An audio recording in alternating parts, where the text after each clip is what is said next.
Hey y'all, my name is Sarah and I love to talk about movies. And today we're going to talk about Gene of the Joneses. This is peak 2010s quirky millennial mess.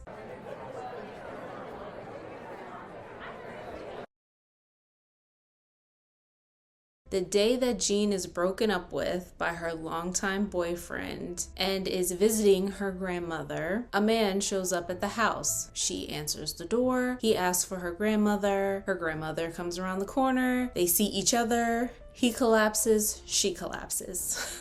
Next thing you know, Gene is riding in an ambulance with the siren turned off and his body is covered with a sheet.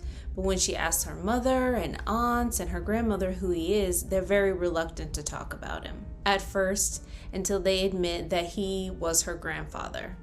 The grandfather that she's heard her whole life had abandoned his family early on and moved back to Jamaica. So Jean takes it upon herself to find someone who will claim his body and to make the burial and funeral arrangements. Her mother ultimately agrees to be the point of contact and to make those decisions. So while Jean is bouncing from one aunt's house to another, she picks up an odd job as a bartender. Because while she did publish a book that was very well received and highly praised, she hasn't written anything in 2 years, and the advance that she received for it is all gone. At the same time, more and more secrets are coming out. It seems like after their grandfather's death, acknowledging one secret seemed to lead to another. She finds out that her youngest aunt is pregnant, that her middle aunt is going through a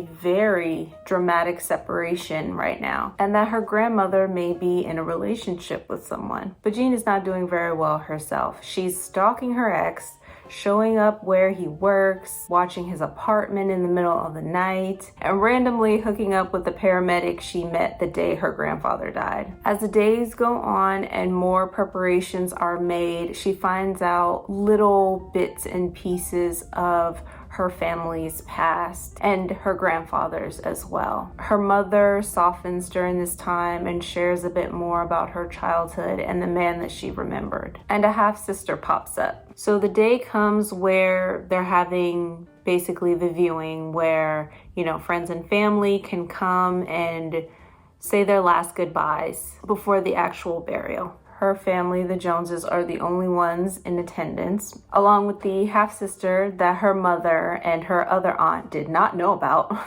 And more secrets are revealed. Everybody just needed some space, and Jean decides to visit her grandfather's home and just kind of wanders around through the house, listening to his records and looking at things, old photographs, and just getting a feel for the man that she never knew. And while she's kind of going through his desk and looking through papers, she finds his last will and testament and decides that she's going to read it at the funeral. Reading his will provides a lot of closure for her family, and it turns out that the grandfather has left her grandma his house, and she decides to rent it out to Jean to live in while she gets herself together. And it's there that Jean finds the inspiration for her next book. In the last scene, we're seeing Jean sitting at the exact same desk. Her hair is up, she's got glasses on, and she's taking a phone call from her agent, congratulating her on how well this new story is being received. After the call, Jean looks directly into the camera and smiles, and that's how the story ends.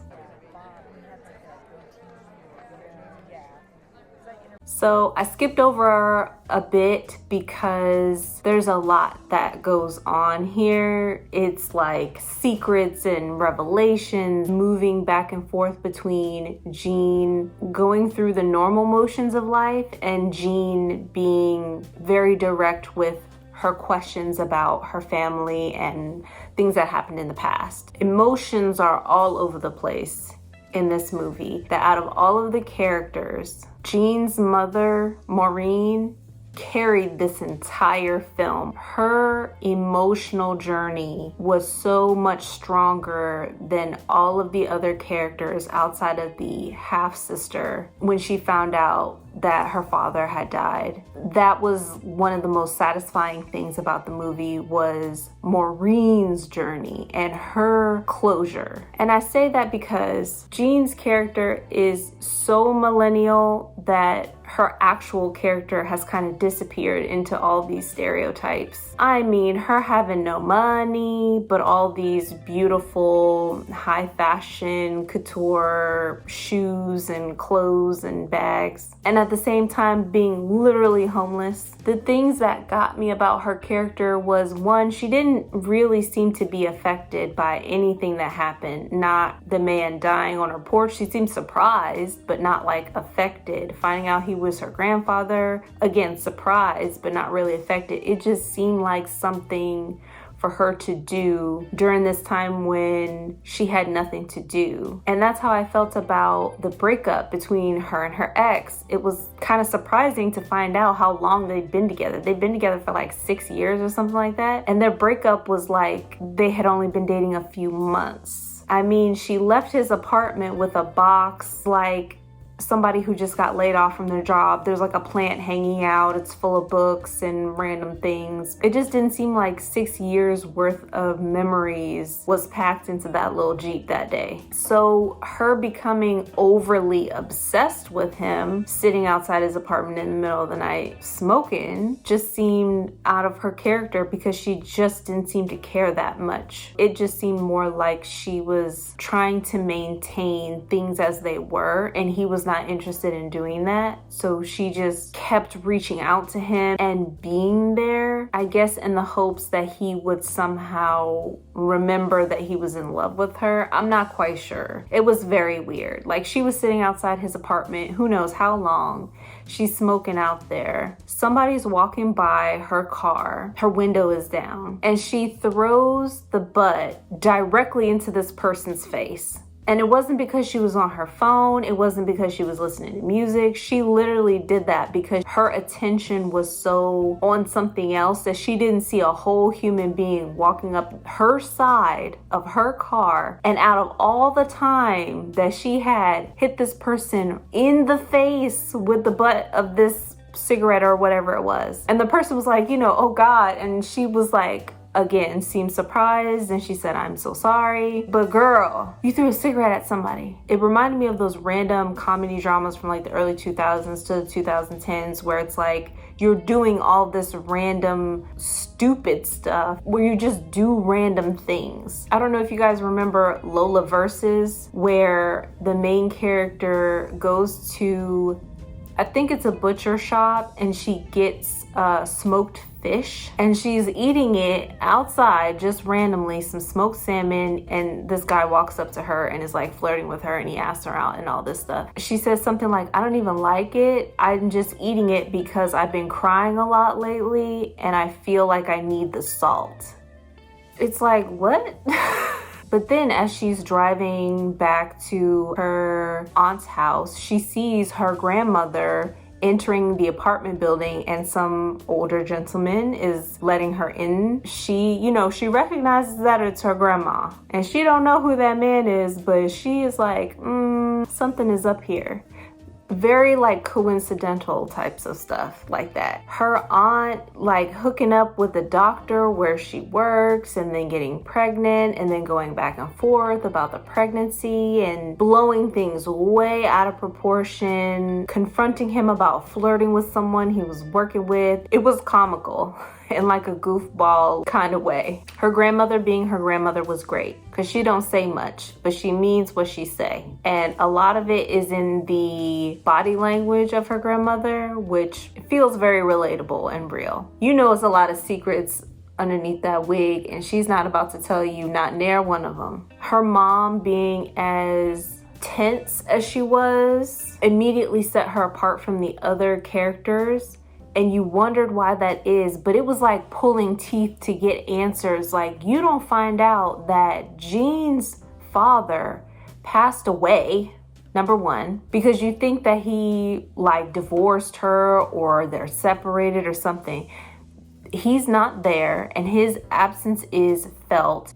Just didn't know why that was. You thought it was something similar to like her younger aunt, where she's just dramatic for no reason, or her middle aunt, who is just, again, dramatic for no reason. But her mother has a very different personality type. Finding out that her father passed away, that he passed away of cancer, was a whole different kind of thing. That changed how I felt about Jean's character. And that changed how I felt about her mother's character too, because it explained a lot more, but you don't find that out until you're way into the film. Her sister keeping the fact that she knew about the half-sister a secret. It wasn't a surprise exactly, but finding out that that lady literally lives 2 blocks down. Again, these coincidences are too coincidental for me. Her half-sister living 2 blocks down. Their father living across town. Seeing her grandmother as she's going into this apartment building at the exact same time. It was just a little too fantastical and less realistic. I did like Ray's character. I felt like he was one of the realest, most authentic characters out of everybody. The way that he talked to Jean, who is a lot. The way that he handled these really heavy emotional moments. His apartment, I really love that. It's teeny tiny, you know, because he lives in New York City. The fact that he was a paramedic and decided that he wants to go back to school for nursing. His character just seemed a lot more fleshed out than a lot of the other characters. Like the middle aunt, like the younger aunt, they just seemed a bit more flat. Her mom, Maureen, seemed a little more fleshed out, especially once we got the information about the husband, because she's clearly still grieving that man. And that made her, you know, kind of stoic demeanor make more sense. The fact that she didn't want to dig into those memories about her father makes a lot more sense. The vulnerability that she displayed when she was in the funeral home, talking to the funeral director, was so... You could see her going back into the past, and you could see that these were warm memories for her with her father. And that was just, I wish we had had more moments like that, you know? The production design was so good. Everybody's home looked like real homes. Grandma's kitchen was immaculate. The middle aunt's house, I think we only saw the bathroom and maybe the hallway, looked, you know, rich and bougie. The grandmother's house looked rich and bougie. Her mother's house looked rich and bougie. Everybody has a very distinct sense of style, costume-wise, and in their homes, which was fantastic. The fact that Jean wore all these like crazy amazing outfits really made her character stand out a lot. It really upped the quality of the film overall for me, that all of this care was taken in creating these stylized spaces that felt like real people lived in them. Maureen having that room with all that random beautiful stuff in it, it's not just for aesthetic looks, it's because she uses those things for her clients. So it is a practical reason for those things to be there, and it's like weird and striking. It's like, what is all of this in here now? And you wanted to know more about her, and you wanted to know more about Ray. To me, those two characters were the two that stood out to me in the film. I love the music, the jazz music throughout the entire film. Again, reminds me of those early 2000 films, and it felt very appropriate, especially learning that her grandfather was a musician. So I thought the integration was very good. But y'all, Jean tripping over nothing in the graveyard, hitting her head, and then them calling the paramedic and the paramedic being Ray. I understand a lot of people find that to be whimsical and like appealing, but I was just kind of aggravated a little bit by it. The suspension of belief has to be very strong, even though one of the characters has died, and that character was a grandfather, and he has great grandkids, and his children are still alive, and that is a very serious, kind of heavy thing. These moments of levity were just so much. And I understand people trip and fall, but it's Jean. It felt like her character was enacting main character energy in a situation where it just seemed really out of place. But it also explained why everybody was over her. Her grandmother was over her, her mother was over her, and both her aunts were over her. But occasionally she would really come through, like for her youngest aunt who was going back and forth about her pregnancy. By the end of it, I just felt confused. I know I laughed and I know that I felt engaged during some points, but I could definitely feel my attention kind of wavering during other points. But A++ for the production, the variety of locations, the houses, including her grandfather's house, which was so gorgeous, so well styled, the jazz music. But yeah, you guys let me know what you think. Have you seen Gene of the Joneses? Thank you all for spending your time here with me. I really appreciate it, and I'll see you all next time.